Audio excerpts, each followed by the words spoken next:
Merci pour cette claque, bon, qui est vraiment nécessaire, hein, parce que je crois qu'il faut réveiller les consciences, et bravo à vous pour le faire. Moi, j'ai bu du petit lait parce que je pense comme vous depuis très longtemps, et ça me fait plaisir d'entendre ce que j'ai analysé depuis fort longtemps. Bon, mis à part ça, j'ai une autre analyse, parce que là, vous nous laissez, vous avez glissé le tapis sous nos pieds, on est tombé par terre, bien sûr. Bon, mais c'est fait exprès, hein, il faut bouger les gens, parce que de toute façon, on va dans le mur, c'est clair. Mais je pense que tout ce système, enfin, moi, la critique que je vous fais, hein, personnellement, avec tous les compliments que je vous fais, c'est que vous avez bâti cette analyse à partir d'une analyse économique liée sur une forme de capitalisme, une forme de capital, de production, de consommation, etc. Et qu'on ne me parle pas de communisme, parce que le communisme n'a pas existé vraiment sur Terre. Il y a eu plusieurs formes de capitalisme différents. Bon, donc parlons, je veux parler un peu politique, parce que sur l'analyse peak oil, tout ça, etc., écologique, je suis d'accord. Mais je pense qu'il faut amorcer une autre vision du développement. Et quand on parle de progrès, on pourrait parler aussi de décroissance. Bon, et peut-être qu'il faudrait amorcer cette idée que, en fin de compte, on a fait un système politique qui a mis en place, économique, qui a mis en place tout un système de consommation qui sert uniquement à faire de la production et pour courir en avant d'une façon qui amène à une catastrophe. Bon, donc il y a un autre système qui peut dire il faut arrêter cette course folle. Il faut arrêter, il y a d'autres façons de vivre, il y a d'autres façons, et on n'est pas obligé d'aller vers une croissance permanente. Et donc, votre analyse, et je suis sûr que vous êtes d'accord avec moi, elle serait à analyser différemment avec un autre système de décroissance, un autre système, donc un autre système politique. Merci. Alors, je crois avoir dit, mais j'ai peut-être pas été assez clair, en fait, je pense que la décroissance, elle a commencé. Par contre, je suis intimement persuadé du fait que ce n'est pas un truc que vous pouvez vendre. Dit autrement, si vous essayez, je ne sais pas si vous avez des enfants, mais si vous essayez de leur parler en disant « mon fils ou ma fille, ton projet c'est d'être décroissant », un peu compliqué. Donc, je pense que c'est quelque chose qui va se gérer. Je ne pense pas que c'est quelque chose qui se promet et qui enchante. D'accord ? Voilà. Je vais prendre un exemple de décroissance que certains d'entre nous ont à gérer au cours de leur vie, qui s'appelle un régime. Non.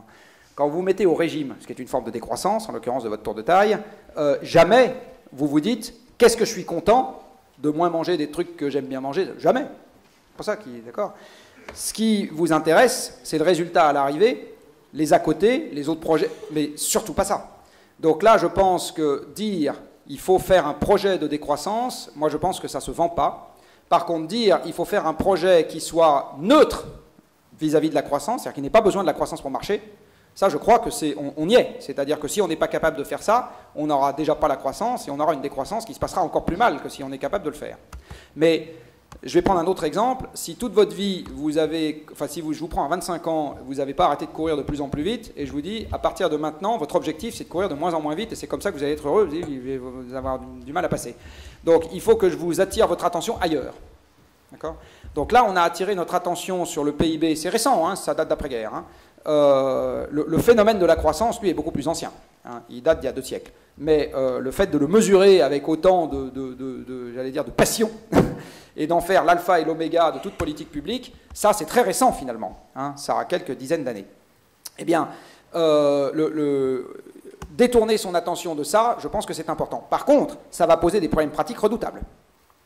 Parce que les impôts, aujourd'hui, sont pour l'essentiel assis sur des fractions du PIB. Donc si vous êtes en décroissance, ça veut dire que vos recettes fiscales baissent. De là, vous n'avez que 2 solutions. Vous payez moins les fonctionnaires ou vous les virez.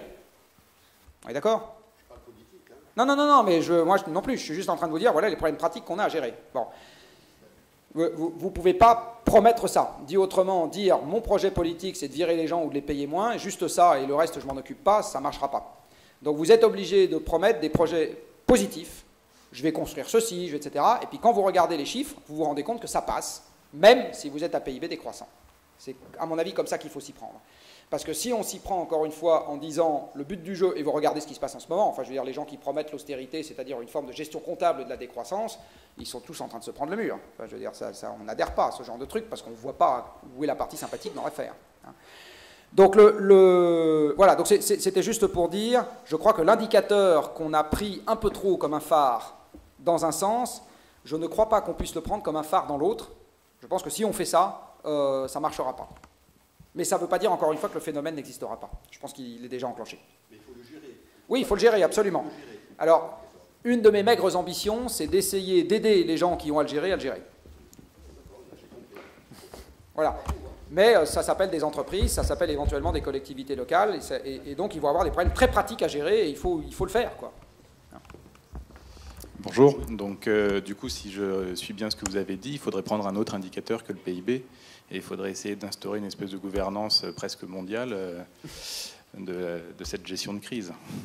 Alors, je ne crois pas qu'on arrivera à trouver un indicateur agrégé aussi puissant que le PIB pour le remplacer. Je ne suis même pas sûr qu'il faille le faire.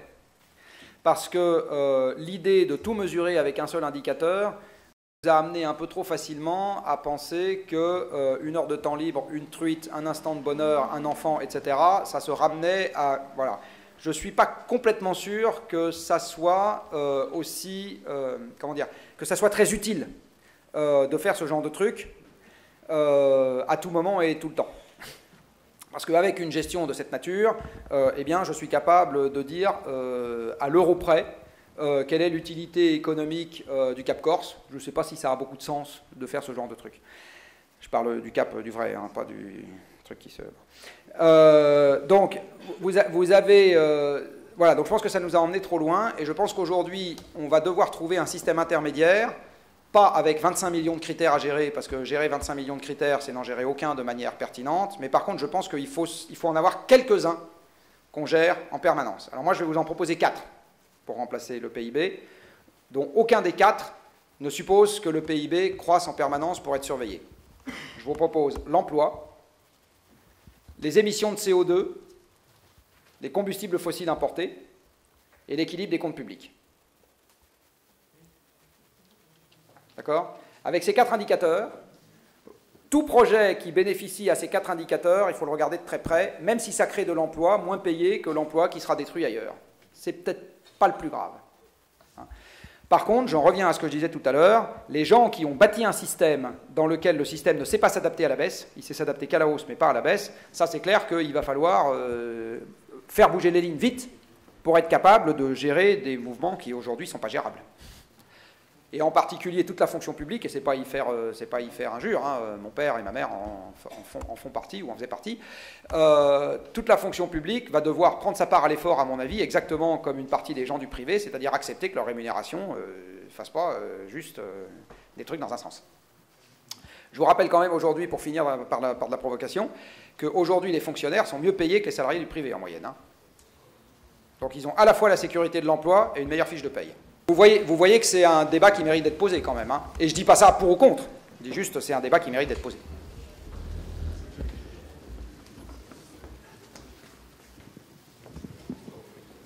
Il y a quelqu'un qui essayait de poser une question depuis longtemps là-bas, là. Non, oui, en fait, il a posé un peu la même question. Moi, c'était orienter un petit peu l'économie vers la décroissance. Et je voulais faire un parallèle avec la fable de la cigale et de la fourmi. Peut-être si notre croissance à nous, c'était un peu plus cigale, c'est-à-dire un peu plus peut-être artistique, cette croissance-là, elle est peut-être gérable économiquement ou écologiquement ou énergétiquement parlant. C'est-à-dire réorienter un petit peu... La fameuse dématérialisation. Ouais, voilà. Alors, je vais vous donner... Vous avez répondu un petit peu. Voilà, alors je vais vous donner le meilleur... Vous savez qu'on a dématérialisé depuis les chocs pétroliers. Et vous savez avec quoi ça s'est fait essentiellement? Avec la financiarisation de l'économie. Vous n'avez pas mieux comme PIB dématérialisé que les bulles spéculatives. Et je vais vous donner un exemple. Vous prenez un mètre carré vendu à Ajaccio. Vous le vendez aujourd'hui 1000, vous le vendez dans 3 ans 2000. Le flux physique n'a pas changé. C'est 1 mètre carré et c'est toujours 1 mètre carré. Par contre, la production de crédit, si vous vous endettez pour acheter ce mètre carré, double. Ça rentre dans le PIB. Les impôts locaux perçus par les collectivités locales, les fameux droits de mutation au moment de la transaction, doublent. Ça rentre dans le PIB. Les commissions d'agence, si jamais vous avez pris une agence pour vendre, doublent. Ça rentre dans le PIB. Donc voilà un exemple sur lequel je n'ai pas fait un gramme de flux physique en plus. J'ai doublé ma contribution au PIB. Parfaitement dématérialisé. Il n'y a pas mieux comme dématérialisation. Juste, il y a un petit sujet, j'ai augmenté l'encours de crédit. Donc ce qu'on a fait, j'aurais pu vous le montrer parce que j'ai une très belle courbe là-dessus.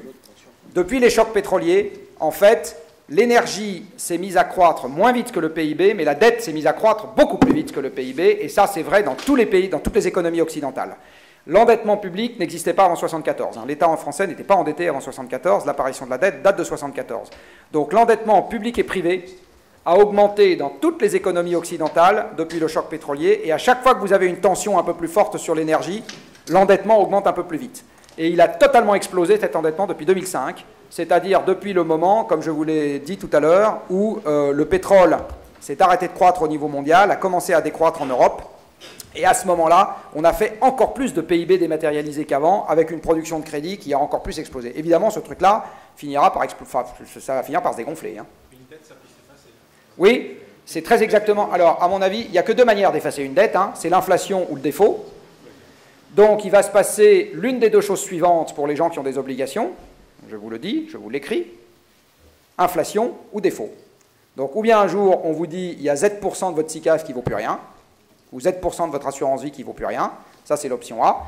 Mais à mon avis, comme c'est les riches vieux qui ont ce genre de truc, c'est juste un transfert instantané au profit des jeunes, donc ce n'est pas nécessairement une mauvaise chose. L'autre option, c'est l'inflation. Bah oui, mais ils en ont bien profité, donc peut-être que finalement, c'est le juste retour des choses. L'autre effacement de dette, c'est l'inflation. Donc en gros, chaque année, votre truc vaut un peu moins parce que les taux d'intérêt qu'on vous sert sont un peu inférieurs à l'inflation. Ça, c'est l'option japonaise, par exemple. Donc, vous avez... voilà, mais à mon avis, il va se passer... Comment voulez-vous rembourser quelqu'un quand ce qui vous permet de le rembourser, c'est-à-dire le fameux PIB, va décroître d'année en année? Vous ne pouvez pas.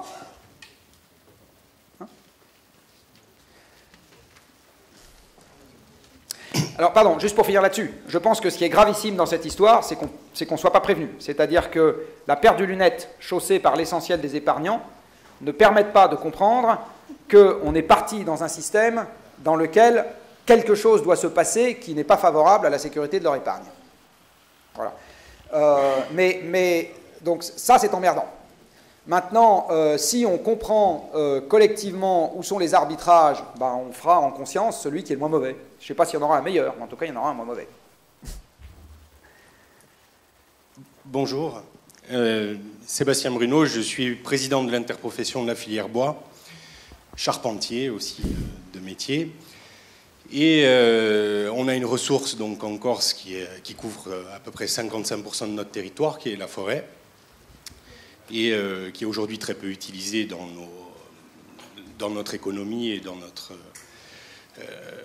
et qui est très peu envisagée aussi dans nos modes de vie, construction compris, moins d'1% de part de marché dans le secteur du BTP, là où sur le continent c'est à peu près 11% de part de marché. Et aujourd'hui, on est face aussi à une pression de plus en plus forte de besoins énergétiques en Corse, et j'ai le sentiment qu'on ne voit pas tout le potentiel que peut offrir cette filière en termes d'économie, d'énergie, et on le voit plutôt en termes de production de ces énergies. Là où on a un des bois qui est très envié par toute l'Europe, toutes les forêts d'Europe voudraient avoir la qualité de notre Panarich, par exemple, et pour ma part, je suis assez inquiet du sens que prennent la volonté de développer notamment des très gros projets de bois énergie en ne prenant pas en compte la valeur de notre forêt et la valeur de notre ressource. Voilà, j'ai l'impression que c'est un peu la même chose que tout ce que vous racontez depuis tout à l'heure. On fait des choix à un moment donné qui déraisonnent, et c'est très curieux. Alors vous savez probablement que les choix politiques sont plus souvent le reflet de rapports de force que le reflet d'argumentation rationnelle. Ce qui compte quand on veut emporter un choix politique, c'est de convaincre avec des arguments rationnels un nombre suffisant de gens dans les corps intermédiaires pour faire basculer le rapport de force. C'est comme ça que ça marche. Quand vous regardez, et c'est exactement la même chose sur le continent, comment sont structurés les acteurs en présence. Du côté des énergéticiens, vous avez des grosses bêtes. D'accord ? Vous avez Veolia, que j'aime beaucoup, c'est mon client. Vous avez EDF, que j'aime beaucoup, c'est mon client. Donc vous avez des gens comme ça, qui eux vont tirer l'exploitation vers le bois énergie. Il vaut d'autant plus le tirer que le marché européen des quotas, que ceci, que cela, enfin que l'économie s'est organisée pour qu'on puisse en tirer une valorisation économique. De l'autre côté, vous avez les forestiers. Alors, je ne sais pas comment ça marche ici, mais enfin, sur le continent, vous connaissez la chanson. C'est des propriétaires de parcelles d'1 hectare qui sont infoutus de s'accorder entre eux. Donc, l'exploitation, et en plus, qui ne plantent pas les bonnes espèces. C'est-à-dire que si on regarde les sciages, c'est essentiellement des résineux. Si on regarde ce qui est planté, c'est essentiellement des feuillus. Hein, je parle du continent, encore une fois. Hein. Donc, à ce moment, l'exploitation va se déplacer au profit des gens qui sont les mieux organisés, et c'est les énergéticiens. Alors que sur le continent, comme ici j'imagine, ce qui tire le modèle économique de la forêt, c'est le bois d'œuvre. Hein, parce que pour ceux d'entre vous qui ne sont pas familiers, entre le bois d'œuvre noble, c'est-à-dire la base du tronc, et le sommet des branchettes, c'est-à-dire le houppier, vous avez un rapport de 1 à 50 ou 1 à 100 en termes de valeur économique. Hein, donc ce qui est vraiment important, c'est le bois d'œuvre. C'est ça et le bois énergie, c'est un sous-produit qu'on récupère en passant quand on tire du bois d'œuvre. C'est évident que broyer du bois d'œuvre pour le foutre directement dans une chaudière, c'est une hérésie. Pardon si je choque des gens ici, mais enfin c'est un non-sens économique. Hein, mais ce qui s'est passé reflète les rapports de force. Je vais vous donner un autre exemple dans le BTP, que vous connaissez probablement. Les gens qui se sont les mieux organisés et depuis longtemps pour faire des gestes qui sont présentés comme des gestes de rénovation thermique, c'est les gens qui posent des fenêtres. Quand vous regardez le coût au kilowattheure évité du remplacement des fenêtres, il est le plus élevé de tous les gestes que vous pouvez faire dans l'habitat. Mettre de la laine de verre dans les combles, c'est considérablement plus efficace. Pourtant, ce n'est pas ça que les gens font en premier. Pourquoi ? Pareil, parce que la filière, c'est beaucoup mieux organisé. Donc vous avez un vrai sujet en ce qui concerne les activités économiques quand elles pensent être pertinentes, c'est d'être capable d'organiser correctement leur lobbying. Voilà, ça peut vous étonner que je vous dise que le lobbying peut sauver la planète, mais j'y crois. En tout cas, j'y crois en démocratie. Tant qu'on restera en démocratie, le monde économique sera un monde important. Ça, c'est Tocqueville qui l'a dit il y a un siècle et demi déjà. Et donc, le lobbying aura toute son importance. Et donc, il faut lutter à armes égales. Et donc, il faut lutter en termes de lobbying économique. Hein. L'argument environnemental est évidemment important. Je suis le premier à y souscrire. Mais il n'est pas suffisant. Donc, si on veut emporter le morceau, il faut lutter en termes de lobbying économique. Je ne suis pas en train de vous dire que c'est facile. Je suis juste en train de vous dire que c'est la porte de sortie, elle est par là. Voilà, après, je ne vais pas non plus vous apprendre qu'une partie de la forêt corse est quand même située dans des endroits où j'imagine que les coûts d'exploitation ne sont pas complètement minces. Mais enfin, comme vous l'avez dit aussi, vous avez une espèce en particulier qui n'est pas très abondante ailleurs. Donc toute la question est de savoir comment est-ce que vous pouvez valoriser ça. Dernier point, et ça c'est une question sur la tuyauterie subventionnesque, ce qui peut être un sujet pour vous. Je ne sais pas si vous savez, mais le bois et les produits en bois, enfin au sens large, hein, parce que dans les meubles vous avez aussi beaucoup de métal, c'est le deuxième poste de déficit de la balance commerciale française derrière l'énergie. Quand on pense au domaine forestier français, on se dit qu'il y a un bug. Hein. Donc, une des bonnes manières de gérer le problème peut être de faire un savant calcul sur le montant de subvention qui serait pertinent pour éviter une partie du déficit de la balance commerciale. Dit autrement, au lieu de payer les Finlandais, qu'on adore, on se paye nous-mêmes pour être capable de mettre en place une filière bois. À chaque fois qu'on a une activité économique qui peut se développer pour éviter des importations, ce calcul est à faire. La question, c'est quand vous avez comparé la quantité d'énergie pour certains travails entre l'énergie musculaire et la mécanisation, est-ce que vous prenez en compte l'énergie qu'il a fallu dépenser pour extraire le minerai de fer, le transformer en acier, le forger, etc., etc. Et ça m'amène, donc, dans le cadre de souhait d'une approche systémique, à citer un exemple d'approche absolument, je dirais, opposée à l'approche systémique. C'est cette fameuse réglementation thermique 2012, qui vient d'être retoquée par le Conseil d'État, mais pas forcément pour des bonnes raisons. Avec la réglementation thermique 2012, si on veut passer, si quelqu'un veut avoir son permis de construire sans trop de problèmes, Ben, il va dire, bon, ben, on va faire finalement des parois extérieures en briques monomures. Effectivement, la consommation d'énergie pour les occupants, enfin pour le maître d'ouvrage va baisser. Par contre, il faut, pour fabriquer ces briques monomures, une quantité d'énergie phénoménale comparée à d'autres matériaux. Mais il n'y a pas de vision globale, il n'y a pas d'approche systémique. Et je dirais, j'espère, en ce qui me concerne, que si on remet sur le tapis, si on remet sur, comme on dit 100 fois sur le métier, remettez votre ouvrage, quand on remettra l'ouvrage de l'aberration de la RT 2012, j'espère qu'on intégrera le contenu énergétique des matériaux ou l'énergie grise, si on veut. L'autre observation, c'est que il y a, je ne me souviens plus, je n'ai plus en tête quel organisme international qui a défini ce qu'on appelle l'indice de développement humain, qui tient compte en particulier des questions d'éducation, de culture, effectivement de revenus, de gestion de l'environnement, etc., etc. Je pense que c'est un indicateur qui peut être, je dirais, intéressant à utiliser.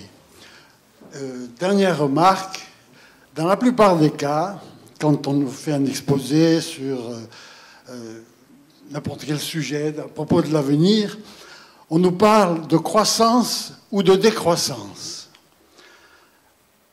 Mais c'est pas le problème. Moi, je préfère qu'on parle de développement. Parce que la croissance, finalement, ça consiste à faire de la graisse. Le développement, ça consiste à faire du muscle. Il vaut mieux faire du muscle que de la graisse. La croissance, c'est uniquement quantitatif. Le développement n'existe que s'il est aussi qualitatif.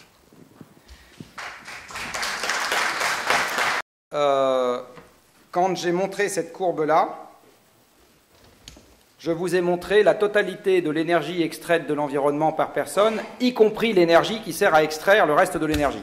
D'accord ? Combien est-ce que j'ai besoin, quelle est la fraction de cette énergie que j'ai besoin d'utiliser pour extraire le reste de l'énergie? En ce qui concerne le pétrole conventionnel, c'est très peu, c'est quelques pourcents. En ce qui concerne le gaz, c'est un peu plus, ça se balade entre 5 et 10%. En ce qui concerne le charbon, c'est toujours très peu, c'est quelques pourcents. Donc, en ce qui concerne les chutes d'eau, c'est pas grand-chose, parce que l'énergie de construction du barrage, comparée à l'énergie mécanique des chutes d'eau qui va être traitée pendant 50 ans ou un siècle, c'est pas grand-chose non plus. Quand vous passez aux hydrocarbures modernes, entre guillemets, donc, ou les sables bitumineux que vous avez au Canada, ou les extra lourds que vous avez dans le bassin de l'Orénoque, là, au Venezuela, etc., alors là, vous commencez à avoir des fractions qui sont plus significatives. Pour les sables bitumineux, par exemple, vous êtes dans un rapport de 1 à 3. C'est-à-dire que pour avoir 2 barils de pétrole, vous devez en utiliser entre 0,7 et 1. D'accord ? Donc là, vous commencez à avoir un rendement de l'extraction énergétique qui est beaucoup moins bon. Donc voilà pour la question. En ce qui concerne les énergies renouvelables, là je vais vous donner un exemple qui est le panneau photovoltaïque. En gros, il faut quelques années de fonctionnement du panneau pour qu'il repaye son énergie de fabrication. Donc sur une durée de 30 ans, vous allez avoir à peu près 10% de ce qu'il va produire qui correspond à l'énergie de fabrication. Ce qui, soit dit en passant, fait que si vous le fabriquez dans un pays dans lequel l'électricité est très carbonée, pour l'utiliser ensuite dans un pays dans lequel l'électricité est peu carbonée, vous pouvez arriver à des situations dans lesquelles le carbone de départ n'est pas remboursé par l'utilisation du panneau, et c'est notamment le cas quand vous utilisez un panneau chinois en France métropolitaine. Je ne parle pas sur la Corse, mais en France métropolitaine. La deuxième question sur l'énergie grise, enfin la deuxième observation. Alors, vous avez raison, mais plus vous demandez aux gens d'avoir une approche globale, et plus c'est compliqué, parce que plus il faut y passer du temps pour comprendre tous les petits morceaux. Et voilà. Donc vous avez un vrai sujet de formation. Et si vous voulez avoir une approche qui concerne tout le monde, par définition, vous êtes obligé de la faire sortir du cercle des experts, c'est-à-dire des gens comme vous et moi qui ont la nuit à y passer et qui peuvent regarder les petits bouts les uns derrière les autres, etc. Donc vous allez être obligé de déboucher sur des approches simples qui ont souvent des petites incohérences ici et là. Donc la vraie question en ce qui concerne la RT, c'est est-ce qu'il y a une grosse incohérence? Alors sur le fait d'utiliser des briques monomures pour consommer moins d'énergie derrière, il n'y a pas de grosse incohérence quand vous regardez les ordres de grandeur. La grosse incohérence de la RT, c'est de ne pas avoir pris en compte les déplacements induits par la vie du bâtiment. Parce que vous pouvez très bien, et je connais un certain nombre de gens qui l'ont fait dans le tertiaire, remplacer un bâtiment de centre-ville qui était une passoire par un bâtiment de périphérie qui était poète-poète machin, sauf qu'en faisant ça, ils ont rendu leurs salariés beaucoup plus dépendants du pétrole, ils n'ont pas fait baisser les émissions globales, ils se sont rendus plus dépendants sur le plan économique, etc. Donc globalement, ils ont fait une connerie. Hein. C'était beaucoup plus simple d'isoler le bâtiment de centre-ville, même pas bien, même un peu. Ça aurait été beaucoup plus efficace. Troisième observation sur croissance versus développement. Je l'ai déjà dit de deux manières, je vais le redire d'une troisième manière. Je pense que la croissance, il faut arrêter d'en parler. Qu'est-ce qu'on fait si on arrête de parler de croissance? On parle de projet. Si je vous dis faut inventer l'économie décarbonée, je ne vous dis pas si on va croître ou décroître, je vous parle d'un projet. Voilà. Quand Kennedy a dit « j'ai envie qu'on aille sur la Lune », il n'a pas dit « ça va faire croître ou décroître », il a donné un projet. Donc là, je pense qu'aujourd'hui, on a à s'inventer nos cathédrales ou notre conquête de la Lune, je ne sais pas comment il faut le dire, sous forme de projet. Et je pense que la question de la croissance ou de la décroissance devient un problème technique redoutable, mais un simple problème technique. Quand je dis technique redoutable, c'est la gestion de toutes les entités qui ont des recettes qui sont assises sur une fraction du PIB, et notamment les entités publiques. Donc l'une des raisons pour lesquelles les élus sont tellement tétanisés devant la décroissance, c'est qu'à très court terme, pour eux, ça veut dire une situation budgétaire ingérable. C'est ça que ça veut dire. C'est ça que ça veut dire. Hein. Donc c'est normal qu'ils n'aient pas envie d'en entendre parler. Mais ce n'est pas parce qu'ils n'ont pas envie d'en entendre parler que ça n'arrivera pas. Voilà. Mais ça devient un problème technique à gérer, encore une fois. Hein. C'est très différent de se trouver un autre objectif qui devient comment dire, une espèce de lanterne vers laquelle on aurait tous envie d'aller. Je pense que la lanterne, c'est juste un projet. Si vous avez un projet, les gens accepteront de faire des efforts. Si vous n'avez pas de projet, on n'accepte pas de faire des efforts. Je veux dire, c'est une telle constante dans la nature humaine que j'en suis presque chagriné de vous rappeler cette banalité.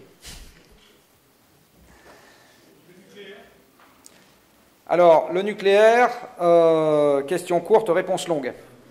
Ça dépend si votre question est est-ce que j'aime ça ou pas? Si votre question est est-ce que ça serait une bonne idée pour la Corse? Si votre question est est-ce qu'il faut s'en débarrasser en France? Donc, ça dépend quelle est votre question. Ça part dans la production d'électricité. Oui. Est-ce que c'est mieux qu'autre chose ou est-ce que c'est moins bien qu'autre chose? Alors, je vais vous faire une réponse courte. Compte tenu de ce que j'ai vu du sujet, et au moment où j'ai fait le tour du sujet, je n'avais pas touché un centime d'EDF pour mon propre chiffre d'affaires, ça évite beaucoup plus d'inconvénients que ça n'en crée. D'accord? Ça évite beaucoup plus d'inconvénients que ça n'en crée. Je vous ai dit tout à l'heure, l'énergie propre, ça n'existe pas. Aucune énergie n'est propre. La seule question, quand vous remplacez une source d'énergie par une autre, c'est toujours la même, c'est est-ce que globalement, je me crée plus d'emmerdements que ceux que j'évite ou est-ce que je m'en crée moins? Le nucléaire crée des emmerdements. Vous avez besoin d'une bonne culture de la sûreté et de la sécurité. De temps en temps, vous avez un truc qui fait boum. Vous avez besoin d'importer de l'uranium. Donc ça crée des emmerdements. La seule question qu'on ne voit jamais traiter dans les médias, c'est qu'est-ce que ça m'évite comme emmerdement? Bon, et ça vous en évite un paquet. Il y a un article qui a été fait, juste un truc, tiens, je vais demander aux gens qui en ont entendu parler dans la presse. Il y a un article qui a été publié par deux chercheurs, en l'occurrence de la NASA, du Centre d'études spatiales. Alors on me dirait pourquoi eux, j'en sais rien, ils ont fait un calcul comme ça les amusait. Sur les morts qui ont été évitées par le nucléaire civil depuis le début de son utilisation, comparé à si on avait construit des centrales à charbon et à gaz. Hein? Le charbon tue, le charbon surtout, le gaz beaucoup moins, mais le charbon surtout tue à plusieurs niveaux, il tue des mineurs. Vous avez à peu près 10 000 personnes qui meurent par an dans des mines de charbon. Vous avez entre 5 et 10 millions de mineurs de charbon dans le monde. Hein? Entre 5 et 10 millions de mineurs de charbon. Hein? Donc ça vous fait à peu près entre 10 et 20% de la France, hein, en population mondiale. Donc vous en avez 10 000 qui meurent chaque année dans les mines d'accidents directs. Vous en avez entre 100 et 300 000 qui meurent chaque année de maladies pulmonaires. Donc c'est le même processus que ce qui a fait mourir les floqueurs d'amiante. Ils inhalent des cochonneries qui vont leur faire des saloperies dans les poumons. Ce n'est pas les mêmes saloperies, ce n'est pas exactement les mêmes maladies, mais c'est exactement le même processus. Ça, vous en avez entre 100 000 et 300 000 par an. Et après, vous avez un nombre sur lequel les gens n'arrêtent pas de se battre comme des chiffonniers, de gens qui meurent de la pollution urbaine à cause des centrales à charbon. Moi, je vais vous dire, même si c'est à zéro, je m'en fous, ma démonstration se suffit à elle-même. Le charbon tue donc n'importe quoi entre 100 000 et 300 000 personnes par an. Vous ramenez ça, vous avez vu que le charbon, c'est pour l'essentiel de l'électricité, vous ramenez ça au mégawattheure produit, je peux vous assurer que ça fait considérablement plus de morts que le nucléaire. Les déchets nucléaires, c'est un problème secondaire au regard de tous les problèmes que j'ai évoqués ce soir. Pardon? Oui, oui, non, mais c'est toujours dans l'instant.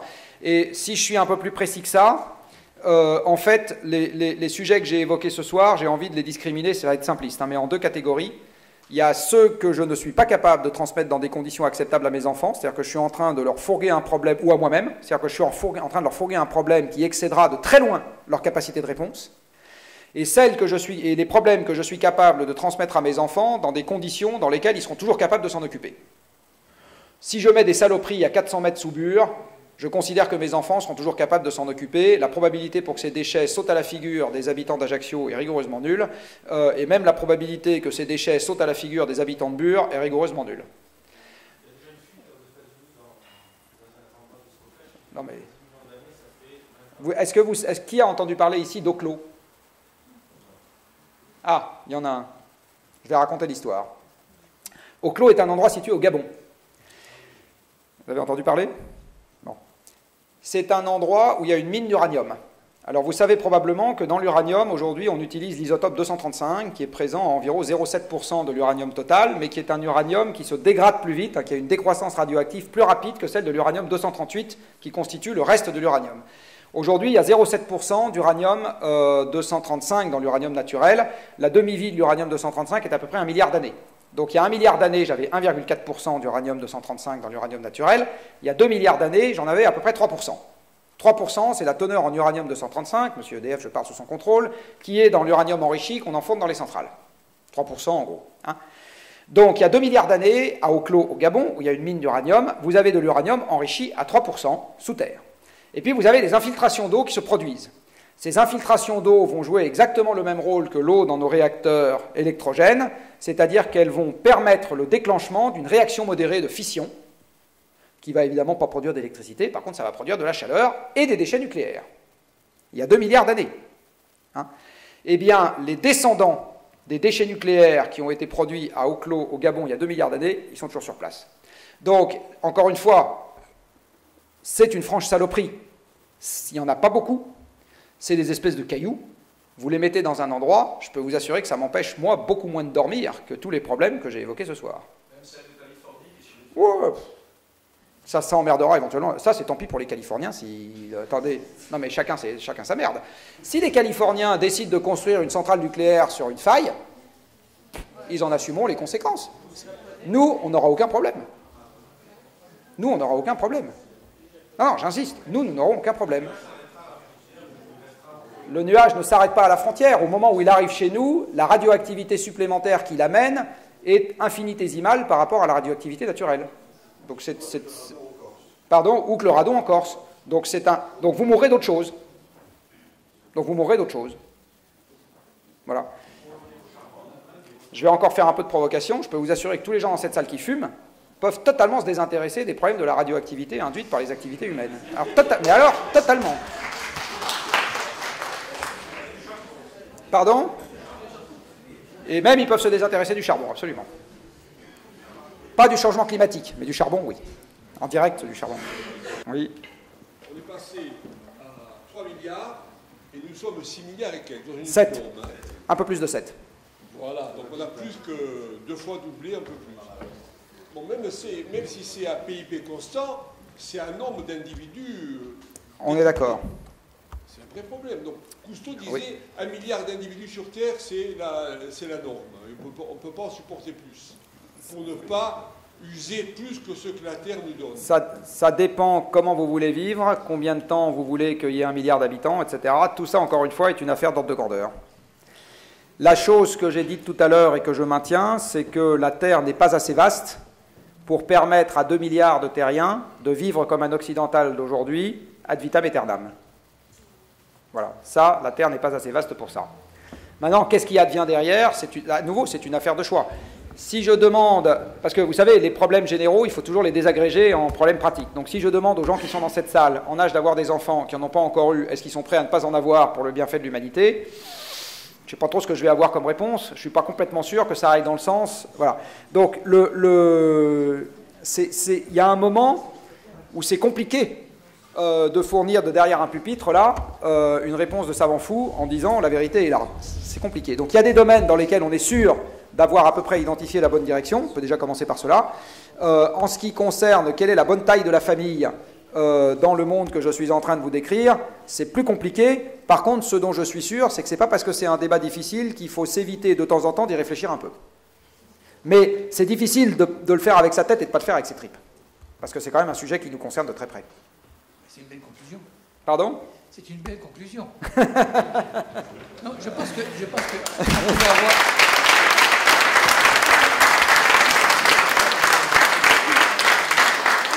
Je ne veux pas augmenter la frustration de tout le monde parce qu'on peut continuer ce débat assez longuement et je suis sûr que Jean-Marc Jancovici a de quoi répondre largement à tous les sujets qu'on peut aborder. Mais bon, le temps passe. Je crois que l'expérience a été très concluante, très belle, je pense. C'est un début à quelque chose qui vient apporter une réflexion complémentaire à notre niveau, une réflexion macroéconomique, planétaire, scientifique, à ce que nous avons commencé à faire un petit peu à travers le PADUC et à travers aussi notre PLU et notre plan communal de sauvegarde. Il va y avoir des mauvaises surprises. Eh bien, nous nous préparons à ces mauvaises surprises, même si nous ne les connaissons pas à l'avance. En tout cas, merci à tout le monde d'avoir participé avec nous à ce débat.